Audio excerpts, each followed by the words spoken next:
మహానాడు టీవీపై దాడి అప్రజాస్వామిక పిరికి చర్య. దీన్ని ఖండిస్తున్నామని ఎమ్మెల్సీ అద్దంకి దయాకర్ అన్నారు. BRS working president KTR tweet చేసిన కొద్దిసేపటి తర్వాతే దాడి జరగడాన్ని చూస్తే ఇది ప్రేరేపిత చర్యలా అనిపిస్తుందని అన్నారు. ये न्यूज को पेश करते हैं हैदराबाद होम अप्लायंसेस అనే వాటి పట్ల వాళ్ళకి గౌరవం లేదంటానికి ఇంతకంటే ఎక్కువ ఉదాహరణ అక్కర్లేదు.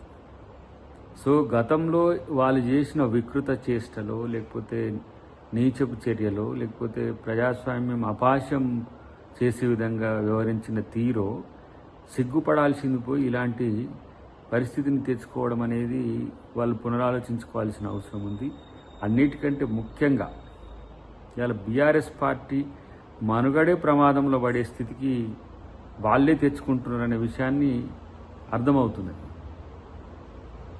ఇలా ఎన్ని రకాల కథనాలు, ఎన్ని రకాల భావాలు వాళ్ళ మీడియాలతోని, వాళ్ళ యొక్క అనుకూలమైన మిత్రులతో ప్రతిపక్షాల మీద, లేదంటే కాంగ్రెస్ పార్టీ మీద గతంలో చేసిండ్రు. ఆ రోజు ఇట్లా కాంగ్రెస్ పార్టీ ఇలాంటి దాడులకు దిగలే.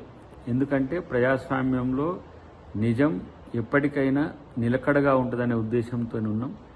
దీనికి బీఆర్ఎస్ పార్టీ సమాధానం చెప్పుకోవాల్సిన స్థితికి రావడం అనేది సిగ్గుచేటు.